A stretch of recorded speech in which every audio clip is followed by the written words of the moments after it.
Toi dans Simplifie, le podcast qui est là pour t'aider à simplifier ta vie. C'est le grand retour du podcast. Ça fait, je crois, à peu près un mois. Oui, ça doit être ça à peu près. Un mois que je n'ai pas sorti de nouvel épisode sur cet espace-là. Et j'avais envie de commencer en te remerciant de ta patience, en te disant que tu m'as manqué, que l'enregistrement de ces épisodes m'a beaucoup manqué. Et puis en te disant que je suis super heureuse de te retrouver pour un nouvel épisode chaque semaine. Chaque lundi matin, tu vas pouvoir découvrir un nouvel épisode de Simplifie en mode totalement informel, c'est-à-dire que chaque lundi matin, on va partir en balade ensemble. J'essaie d'enregistrer ces épisodes le plus possible en balade, au calme, à la campagne. Et en te disant ça, bien sûr, qu'est-ce qui arrive ? Un énorme camion face à moi. On va le laisser passer. Voilà. Alors ça, si tu es habitué aux épisodes de Simplify, tu connais le truc. Voilà, il se passe toujours des choses dans l'enregistrement de mes épisodes. Si tu débarques, que tu es nouvelle, bienvenue dans mon univers. Voilà. Et puis, je vais en profiter pour me présenter. Donc, si tu ne me connais pas, je m'appelle Géraldine et puis je suis la créatrice des Paulettes Imparfaites. Et aujourd'hui, j'accompagne les femmes qui sont débordées, fatiguées, épuisées, à sortir de la pression, à retrouver leur respiration en faisant de la place dans leur vie. De la place chez toi, de la place en toi, à te retrouver toi pour pouvoir profiter de ta vie. Ça, c'est mon travail. Aujourd'hui, on accompagne à peu près en nombre de clientes, on en a à peu près une cinquantaine actuellement. Cinquantaine qui mois après mois, apprend à retrouver le goût de la vie, le goût de la simplicité, qui petit à petit arrive à sortir du mode survie pour arriver enfin à vivre et à profiter de la vie. C'est un travail qui me passionne et puis aujourd'hui on est une belle communauté, la communauté des Paulettes. Notre objectif c'est vraiment d'être focus sur l'essentiel, apprendre à vivre en étant focus sur l'essentiel et en apprenant à se simplifier la vie chaque jour au quotidien pour te permettre notamment aussi d'équilibrer, de concilier ta vie pro et ta vie perso. Voilà un peu le programme. Alors du coup, les Paulettes, ça existe depuis maintenant 5 ans. Cette année, on va fêter les 5 ans des Paulettes. Et vraiment, c'est une belle aventure. Je me réjouis trop de tout ce qu'on va encore vivre cette année ensemble. Il y a des belles choses en perspective, des beaux projets en perspective. Et je suis trop heureuse du coup de pouvoir reprendre l'enregistrement de ces épisodes. Alors pourquoi il y a eu cet arrêt ? Tout simplement parce que au mois de décembre, pour celles qui étaient là, du coup j'ai diffusé chaque jour un épisode avec le calendrier de l'Avent. Et au bout de ces 24 jours, j'avoue que ça a été bien défiant pour moi et j'ai ressenti vraiment le besoin de faire une pause, vraiment le besoin de pouvoir déposer ça pour retrouver de l'énergie, retrouver de l'inspiration, retrouver du plaisir à enregistrer ces épisodes. Le mois de janvier a été un mois très intense puisque nous avons eu l'ouverture de nouvelles promos pour notre parcours de coaching Simplifie.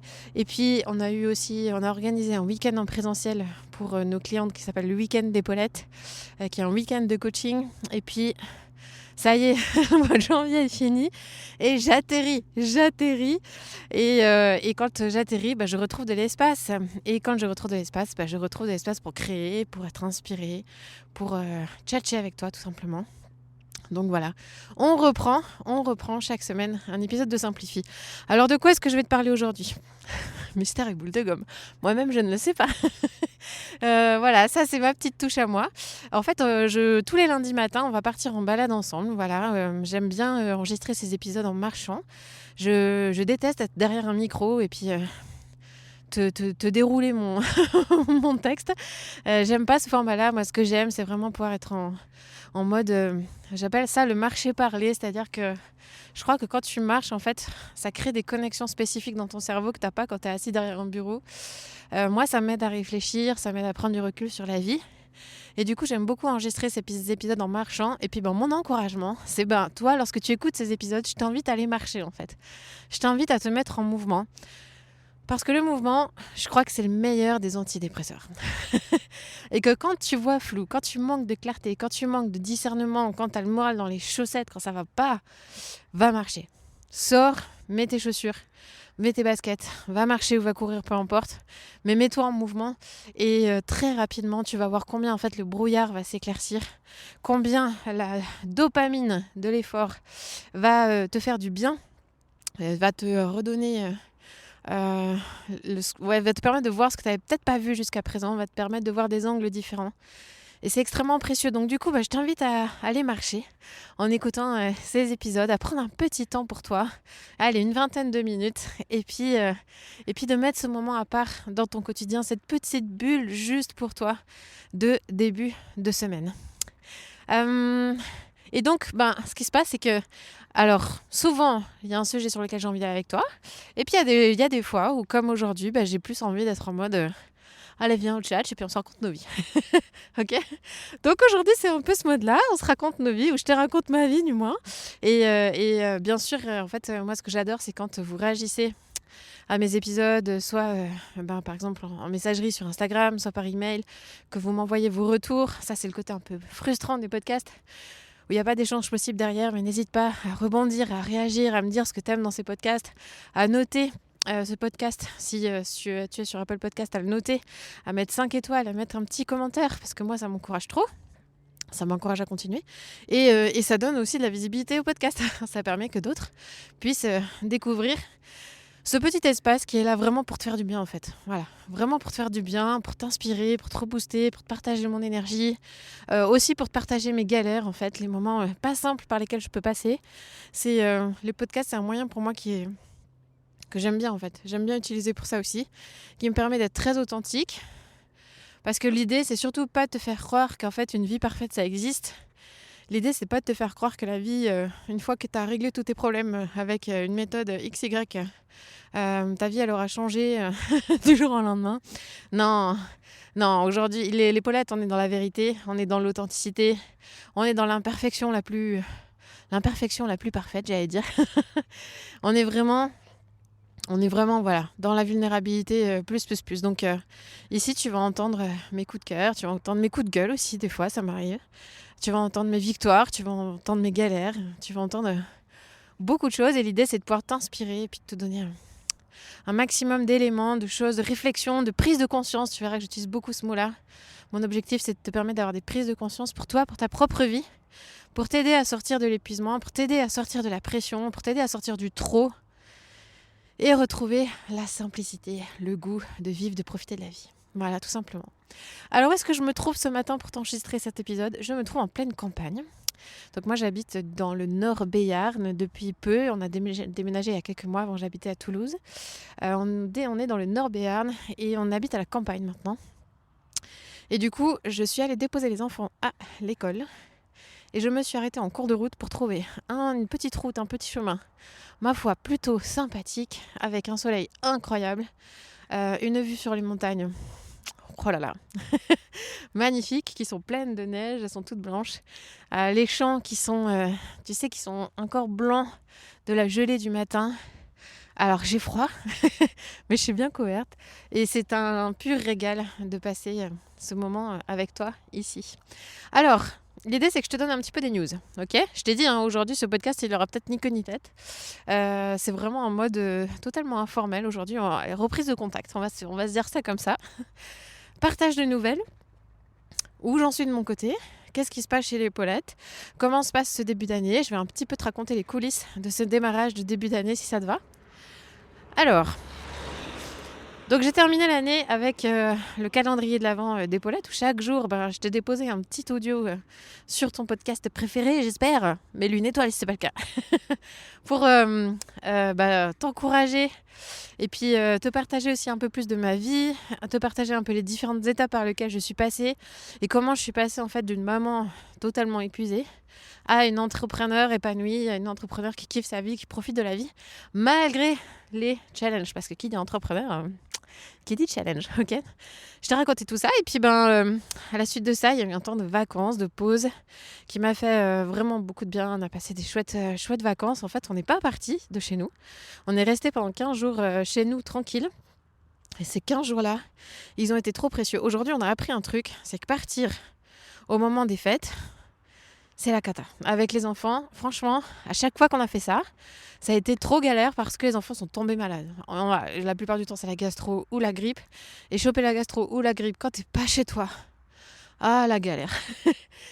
Donc en fait, on sait que c'est une période où les enfants sont très fatigués, ils sont plus faibles au niveau immunitaire, nous aussi. C'est une période où on a besoin de repos parce que bah voilà, il y a aussi tout le démarrage de l'année et on a vraiment besoin de se reposer de vacances et puis bah on a aussi envie de profiter, de vivre des bons moments de partage, de convivialité et pas envie de perdre de l'énergie dans des déplacements, dans voilà des rencontres, des repas qui s'enchaînent. Voilà, on aspire à beaucoup de simplicité dans cette période-là. Donc on est resté très tranquille et puis on a fêté ça ici. C'était vraiment une chouette période et j'ai réussi à prendre une semaine totalement off, sans travail. Ça, c'était vraiment très très agréable. Comment j'ai réussi à faire ça? Tout simplement parce que j'ai anticipé pas mal de choses avant de partir, avant de couper. Et ça m'a permis vraiment de vivre des vacances plutôt sereines. Et puis, la deuxième semaine des vacances, j'ai quand même repris quelques heures de travail. Pourquoi? Parce qu'à partir du 6 janvier, on a lancé le challenge Simplicité. Le challenge Simplicité, c'était un challenge de 5 jours où l'idée de chaque jour, c'était de pouvoir te donner des tips, des astuces, des conseils, te donner des clés pour t'aider à sortir de la pression en t'apprenant à simplifier ta vie. Et franchement, ça a été juste incroyable cette semaine de challenge. Moi, j'étais super contente de pouvoir démarrer l'année comme ça, de manière très intentionnelle, très focus. Dès le 6 janvier, moi, ça m'a donné un élan, tu vois. Il y avait de l'excitation de me dire, allez, c'est le début d'année, on y va, go, c'est parti, on n'attend pas. Voilà, ça m'a mis en énergie.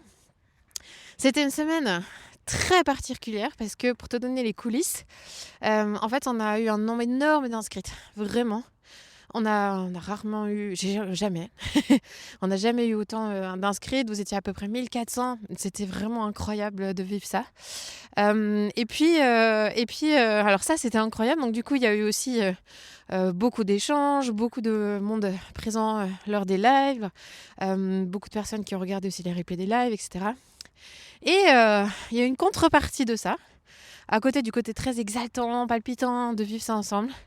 La contrepartie, ça a été que pour la première fois, en fait, j'ai dû faire face à des critiques sur mon travail assez, comment on dit, acerbe, je sais pas si c'est le mot, assez vive. Et encore, je pense que c'était vraiment gentil comparé à ce que d'autres entrepreneurs peuvent vivre au travers de ce que je découvre petit à petit. Mais moi, c'était la première fois. Et j'avoue que lorsque, pour ton premier jour de défi, premier live, t'es tout chaud, tout patate, voilà, il y a le stress, il y a la pression, parce que franchement, c'est un exercice extrêmement difficile. C'est vraiment un exercice difficile de faire des challenges. Maintenant, je commence un petit peu plus à avoir un peu plus d'expérience, donc je le vis de mieux. Mais quoi qu'il en soit, quand tu démarres un challenge, 5 jours de live, où tu as envie, tu as à cœur en fait, de pouvoir vraiment aider et servir les personnes qui sont connectées, et que dès le premier live, tu te prends des commentaires. Ok, vraiment des commentaires en mode ok, ça sert à rien, c'est que du blabla, ciao, des critiques super acerbes sur ma façon de faire. Franchement, c'était nouveau. Je n'ai jamais eu à vivre ça. Alors, ce qui était intéressant, c'est après, qu'est-ce que j'en ai fait de ça? Qu'est-ce que j'ai fait de ces éléments, de ce qui s'est passé? Bon, sur le coup, il faut le gérer. Rester ancré dans ce qu'on fait, dans ce qu'on croit, dans pourquoi on est là, voilà, et pas se laisser démonter. Et puis après, il y a l'après-coup. Il y a beaucoup de colère, en fait. Il y a beaucoup de colère qui arrive. Moi, ça a été le cas. Voilà, j'étais extrêmement en colère par rapport à ce qui s'est passé. Et puis, une fois que la colère, j'ai pu l'exprimer de façon légitime, j'ai réussi à prendre du recul en me disant, ok, en fait, c'est qui ces personnes? En fait, quel est le poids et le crédit que je veux donner à leur vie dans ma vie? Est-ce que ces personnes, en fait, elles ont fait ce que je fais? Est-ce qu'elles ont fait mieux que ce que je fais? Est-ce que du coup, elles ont quelque chose à m'apprendre? Ou est-ce qu'en fait, j'ai juste... en fait, j'en ai juste rien à faire. J'en ai juste rien à faire parce que si ça te rejoint pas ce que je fais, si ça te parle pas et si ça t'intéresse pas, mais ciao, en fait, tu peux y aller, y a pas de souci. Et ça, je pense que c'est vraiment je suis contente d'avoir réussi à faire ce pas de côté et puis à vraiment me rappeler en fait de qui est-ce que je prends la critique. Et en fait, plus tu t'exposes sur la place publique, comme on dit, plus en fait, forcément, t'es sujet à être jugé, t'es sujet à être regardé, t'es sujet à être critiqué. Jusque-là, je m'en étais pas trop bien sortie. Puis je pense que quelque part, tu vois, il y a une partie de moi qui s'arrange pour que ça se produise pas. Il y a une partie de moi qui évite d'être trop clivante. Il y a une partie de moi qui évite d'être... qui fait attention à ne pas être jugeante. Il y a une part de moi qui arrondit beaucoup les bords. Et encore, j'ai quand même pas mal cheminé, il me semble, depuis une année encore. Mais voilà, il y a toujours une partie de moi qui essaie d'être la plus conciliante possible parce que j'aime pas les conflits, j'aime pas les critiques, etc. Donc il y a une partie de moi qui l'évite, franchement.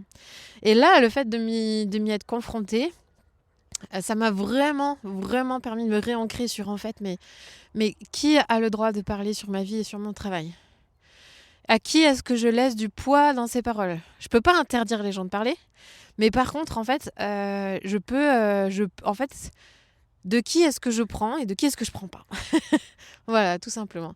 Et vraiment, ça m'a permis de reposer le fait que les personnes dont je prends les avis, les personnes dont je prends les conseils, les personnes dont je prends le regard, bah déjà à la base, c'est parce qu'il est bienveillant. Si t'es pas bienveillant, au revoir, ciao. Ciao. Secondo, je prends ça de mes proches qui me connaissent bien, de mes amis qui connaissent l'enjeu, les responsabilités que j'ai sur les épaules, qui sont là pour me soutenir et m'encourager dans une certaine redevabilité avec eux. Et je prends aussi l'avis, les conseils de mes clientes, de celles qui sont engagées dans nos parcours, qui vivent, qui expérimentent au quotidien ce qu'on vit ensemble. Et je prends aussi les avis et les critiques et les conseils des personnes qui font ce que je fais ou qui l'ont déjà fait et qui sont allées plus loin que moi. Ça, c'est le champ des personnes qui ont le droit de parler sur mon travail ou sur ma vie. Les autres. C'est à partir du moment où ta posture elle est pas bienveillante, où t'es pas là juste pour parce que tu as envie de servir, tu as envie de contribuer, parce qu'en fait tu es juste là pour juger, critiquer, parce qu'en fait peut-être que ce que ça te renvoie c'est beaucoup de frustration ou beaucoup de jalousie, ou ça te fait un miroir sur toi, sur tous les endroits où toi t'es freiné, où tu te sens bloqué, et du coup la façon dont tu l'exprimes c'est avec la critique et le jugement. Je suis désolée pour toi et il y a une part de moi qui compatit même en fait. Il y a vraiment une part de moi qui compatit. Mais c'est juste que par contre ça, ben non, je vais pas prendre. Désolée. Moi, je vais le laisser sur le bord de la route puis je vais continuer à avancer. Et franchement, c'était dur à vivre cette épreuve-là, mais franchement, j'ai vachement appris. Ça veut pas dire que je suis blindée et je pense que je vais continuer à devoir apprendre à gérer ça, mais ça m'encourage encore un peu plus à être profondément moi-même, à être profondément qui je suis. Et je sais que si je suis profondément de moi-même et profondément qui je suis, je vais cliver en fait. Il y a des personnes que ça va gêner, il y a des personnes qu'elles vont pas aimer. Et ça, j'ai besoin vraiment de continuer à apprendre à faire ça. Et à être profondément qui je suis, sans vouloir tout le temps arrondir les angles pour être apprécié, pour être aimé, pour pas être rejeté. Hein, on a tous ces failles-là. Hein. On a tous ces failles-là, mais je crois que là, je les ai vécues de plein fouet lors de ce challenge. Donc, pour boucler la boucle, gros apprentissage. J'avoue qu'il y a aussi une part où forcément, tu te fais un retour sur toi en mode, ok, est-ce qu'il y a des trucs, en fait, j'aurais pu faire autrement ? Et tout en ne changeant pas le fond de ce que je veux faire ou qui je suis, mais en le faisant, en m'améliorant, en fait. Et ça, forcément, oui. J'ai vu des endroits où je me dis, ok, là, en fait, j'étais pas prête. Là, j'avais mal préparé mon truc. Là, c'était pas calé, etc. Donc, moi, c'est génial parce que du coup, ça m'a permis d'affiner aussi les choses derrière. Mais en soi, le fond de ce que j'amène, ça reste le même et ça ne changera pas. Voilà, donc vraiment une semaine riche, extrêmement riche. À l'issue de ça, du coup, on a ouvert les portes du programme du parcours Simplifie pour toutes celles qui avaient envie de se lancer dans ce parcours de coaching avec nous, qui avaient envie de trouver les moyens vraiment de sortir de l'épuisement et puis de se retrouver elles, de retrouver leur vie, de retrouver le kiff, le fait de profiter de leur vie. Et puis, on va démarrer avec toutes les nouvelles inscrites cette semaine. Voilà, on a 2 nouvelles promos qui démarrent, on est super contents. Euh, avec encore une fois, et à chaque fois, hein, c'est ça, des femmes incroyables, des femmes avec des parcours de vie incroyables, avec des souffrances, des souffrances, des difficultés, des challenges, et aussi des envies, des désirs, des rêves. Et du coup, bah, à partir de tous les échanges que j'ai eus lors des appels, etc., il y a tellement de belles choses qui sont ressorties. On va vivre vraiment, vraiment, encore une fois, une aventure incroyable avec ces 2 promos-là et on est hyper fiers, hyper honorés de leur confiance. Et si tu en fais partie, ben, encore un grand merci de nous avoir rejoints. Et on est très honorés de pouvoir t'accompagner, moi et mon équipe, sur ce chemin, d'être à tes côtés pendant 6 mois, investir du temps, de l'énergie avec toi pour t'aider à te retrouver, pour t'aider à simplifier ta vie, pour t'aider à retrouver cette respiration dont tu as tant besoin. Voilà, ça va être vraiment un parcours excitant. Et puis, juste après ce challenge, qu'est-ce qui s'est passé? Alors là, c'est là où j'ai mis les comment on dit? Bouchées doubles. Ouais, c'est ça, bouchées doubles. Moi, j'avais très envie de pouvoir démarrer aussi de manière très intentionnelle avec l'organisation de notre week-end d'épaulettes. Le week-end d'épaulettes, c'est notre week-end de coaching qu'on organise pour toutes les clientes qui sont dans nos parcours de coaching, dans les parcours simplifiés et dans les parcours au-delà, parce qu'il y a les coulisses d'épaulettes aussi dont je parle rarement. mais après Simplifie, il existe d'autres choses. Et donc du coup, on s'est toutes retrouvées à Toulouse pendant un superbe week-end dans un lieu trop beau, trop classe que j'adore, un super hôtel. Et puis on a vécu 1 jour et demi, ou 2 jours, mais oh my god, je pense que c'est le plus fort, le plus impactant, le plus intense, je crois, des week-ends qu'on ait fait. Donc les week-ends d'épaulettes, le principe c'est qu'en fait à chaque fois que tu fais le parcours Simplifie qui dure 6 mois, au moins une fois dans ton parcours en fait tu vas pouvoir vivre un week-end de coaching en présentiel. Et ce week-end il est vraiment conçu pour t'aider à prendre du temps pour toi, déconnecter du quotidien. Ça fait partie du coaching on t'accompagne pour créer de l'espace pour toi dans ta vie. Et donc, oser prendre un week-end pour toi, pour certaines, ça fait très longtemps qu'elles ne l'avaient pas fait. Et certaines, ça n'est jamais arrivé. Donc, du coup, c'est l'occasion de t'aider. On t'aide à organiser ça. On t'aide à à avancer petit pas après petit pas pour réaliser ce projet pour toi. Et puis, on te fait vivre un week-end de déconnexion, de détente, de cocooning, voilà. Et en même temps, l'idée, c'est de vivre des temps de coaching ensemble où on va aller vraiment travailler en profondeur sur des sujets sur lesquels le distanciel s'y prête moins. Et puis, alors je reste assez large, vague peut-être, parce qu'en fait, j'adore ne pas divulguer le programme. J'adore qu'en fait, elle puisse découvrir, avoir la surprise et puis être en mode lâcher prise. Je sais pas ce que je vais vivre, mais j'accepte. Ça fait partie du travail de coaching, d'apprendre à lâcher prise. Et je viens et je vais vivre le truc pleinement. Et à chaque fois, en fait, la sauce, elle prend, quoi. La sauce, elle prend. Elles repartent pas comme elles sont arrivées. Il y a des transformations incroyables. Moi, je vais même utiliser le mot libération, vraiment. Il y a un avant, il y a un après. Elles repartent libérées de fardeau, libérées de poids, libérées de croyances qu'elles ont sur leur vie. Elles repartent renouvelées, elles repartent inspirées, elles repartent rechargées. Et vraiment, c'est des week-ends. Je pense qu'il y a un avant, un après. Je sais pas comment l'expliquer. En tout cas, c'était vraiment un super week-end. On était vraiment nombreuses. On était une trentaine, vous étiez. Et puis ça c'est chouette parce qu'il y a une très belle dynamique et en même temps, ça garde un côté aussi très, très convivial. Ça permet que les unes et les autres puissent se rencontrer parce que le cœur du cœur de nos parcours de coaching, c'est qu'on vit tout ça en groupe, en fait. Voilà. Et du coup, ça permet aussi au groupe de se retrouver, d'approfondir les amitiés, parce qu'il y a des amitiés qui se créent. Hein. Il y a des amitiés qui se créent dans ces parcours, c'est un truc de fou. et je sais que vous gardez le contact souvent très longtemps après, donc c'est juste trop beau de voir ça. Donc voilà, on a vécu un week-end très intense avec avec notre équipe qui était là, la deuxième coach de notre parcours qui s'appelle Magali, avec du coup aussi notre nouvelle assistante qui s'appelle Judith, avec Mathias, mon associé, et puis avec nos enfants qui étaient là aussi et qui ont participé dans le service et qui ont contribué. C'était vraiment, vraiment un super week-end. Voilà, donc du coup, franchement, un mois de janvier... extrêmement rempli. Vraiment extrêmement rempli. C'était super intense. J'avoue qu'à la fin du mois de janvier, j'ai traîné un peu la patte là.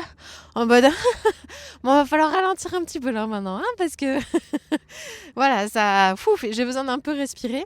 Mais c'était choisi, c'était voulu, c'était assumé. Et j'ai fait attention dans tout ça à énormément préserver mon énergie. Je pense que c'est aussi la première fois que je suis aussi intentionnelle quand je vis des périodes extrêmement intenses. Parce que je pense qu'il n'y a que quand tu es entrepreneur que tu peux comprendre ce que ça peut représenter en termes d'intensité en lancement. Des périodes comme ça de réouverture de promos, de recherche de nouvelles clientes, d'organisation d'événements présentiels. Enfin, tout ça, c'est... Vraiment, ça occupe tout ton espace mental en fait. Ça occupe tout ton espace mental. Donc c'est bien qu'en fait après il y a des périodes aussi où ça ralentisse. Et puis là ça y est, j'en sors. Donc le mois de février va être à moi, il y a les vacances, il y a déjà une semaine de vacances que je vais pouvoir prendre de pause. Et puis ça va être l'occasion par contre de démarrer nos nouvelles promos, de démarrer l'accompagnement et puis moi de réatterrir un petit peu de ma présence ici.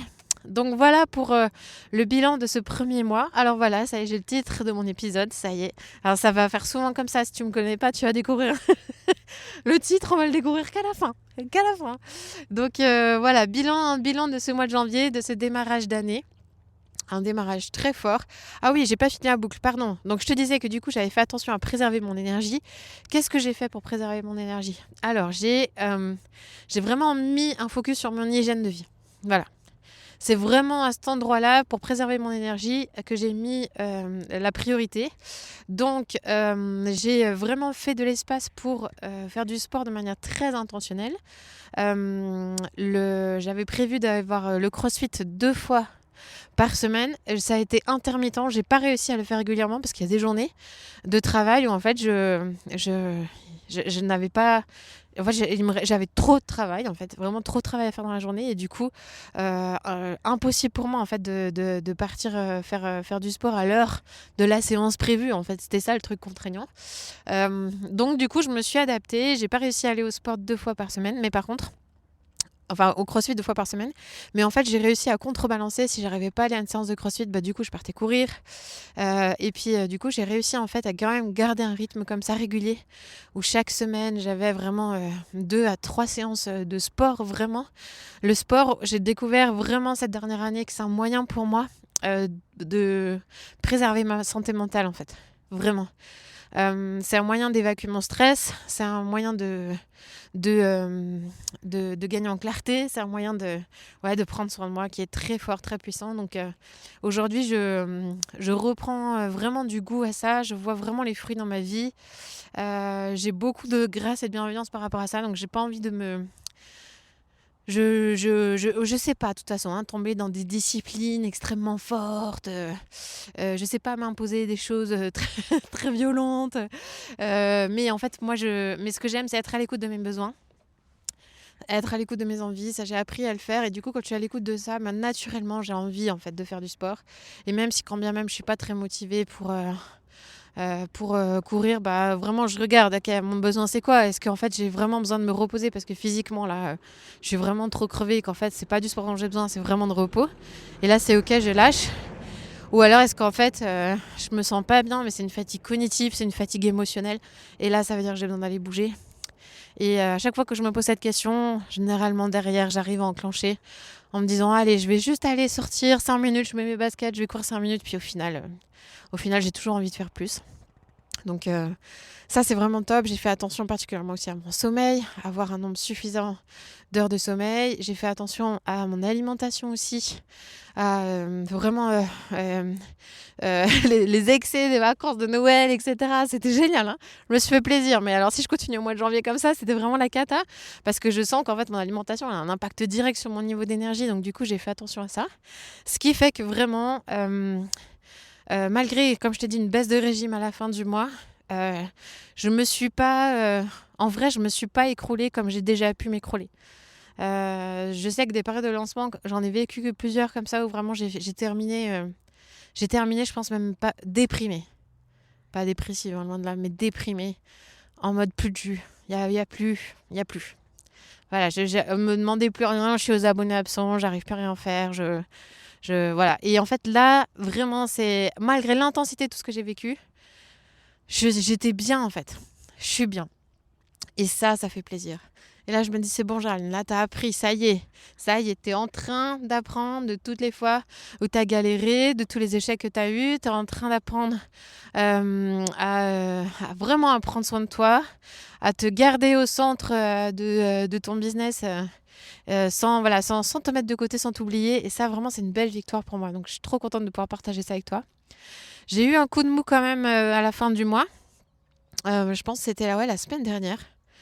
Vraiment un petit passage à vide en mode ah ça y est c'est bon. Je crois qu'en fait c'était vraiment parce que j'arrivais à la fin de la période d'inscription et je pense qu'il y a eu un petit côté où j'avais juste besoin de relâcher de relâcher la pression en mode ah purée ça y est c'est fini c'est bon. On va pouvoir souffler et du coup je pense que le fait de me relâcher ça a eu un petit down au niveau même hormonal tu vois où en fait c'est l'adrénaline qui a chuté. Et aujourd'hui, j'observe vraiment les variations hormonales qu'on peut avoir, comment elles impactent nos états d'âme et nos émotions, nos humeurs. Et du coup, j'ai eu ce relâchement qui est arrivé. C'était vraiment pas agréable à vivre, mais je me suis rappelé d'une chose, et ça, je te la laisse peut-être en conclusion de cet épisode, c'est que, en fait, si tu te mets à écouter tes états d'âme, si tu te mets à écouter tout ce que tu penses quand ça va pas, tu risques pas d'aller très loin. Mais ce que j'ai appris à faire, c'est, même quand ça va pas, quand je suis démotivée, à ne pas écouter mes états d'âme, mais à rester focus sur mon ambition, à rester focus sur mon objectif. C'est pas mes états d'âme qui doivent parler dans ma vie, mais c'est mes objectifs, c'est mon ambition que je veux continuer à écouter, c'est mon objectif, mes ambitions qui me guident, et c'est pas mes états d'âme qui me guident. Mais par contre, ces états d'âme sont OK. Et ça, pour moi, c'est une petite révolution. Je pense que pendant des années, j'ai passé mon temps à surtout refuser de les écouter. Refuser d'accepter qu'ils soient là, en fait, d'avoir des états d'âme, de regarder pendant des années, je voulais surtout pas accepter le fait que que je n'allais pas bien. Tu vois, j'ai fonctionné comme ça pendant des années. Aujourd'hui, j'apprends à le voir, à l'accepter. Ouais, mais là, ça va pas en fait. Ah, là, ça va pas, Géraldine. Ok, mais qu'est-ce qui se passe? Et d'avoir de la compassion, de la grâce envers moi, du coup, d'écouter le message que ces états d'âme m'envoient derrière. Mais c'est quoi en fait mon besoin derrière toutes ces pensées là qui m'accablent, devant ces émotions qui m'entraînent dans le down et tout ça? C'est quoi le message? Et par contre, je les laisse pas prendre les décisions, je les laisse pas me déterminer, je les laisse pas déterminer la situation. Je sais qu'en fait ils sont là parce qu'il y a un besoin particulier, un besoin de repos. Il y a peut-être un besoin il y a un besoin de retrouver de l'énergie, il y a un besoin de prendre soin de moi, il y a un besoin etc etc. Et non c'est pas la vérité tout ce que je pense. Non, c'est pas la vérité, loin de là. Et par contre, ce qui me drive, ce qui me guide, c'est mes ambitions, c'est mon ambition, c'est mes objectifs, c'est le sens de ce que je fais. Et continuellement revenir à ça, c'est ça qui me permet de tenir le cap, en fait. Voilà. Donc, on va continuer à tenir le cap pour cette nouvelle année 2025 avec plein de beaux projets en perspective. Donc, reste bien connecté. Et puis, je pense qu'on va s'arrêter là, hein, cette reprise de début d'année. Voilà, je pense que on a fait un long, je sais pas combien de temps en fait ça fait que je parle. Ouais, peut-être une demi-heure, un truc comme ça. Voilà. Je pourrais peut-être continuer, mais par contre j'ai la journée qui a besoin de, j'ai besoin de continuer sur le reste de la journée. Je vais retourner à mon bureau cette fois-ci et puis continuer à à faire le travail qui me passionne, autrement dit, accompagner toutes nos clientes à changer leur vie et puis t'inspirer toi au quotidien. Voilà. Prends soin de toi. J'espère que cette balade a été bonne. Voilà. Et puis je te dis à lundi prochain. Allez, ciao ciao.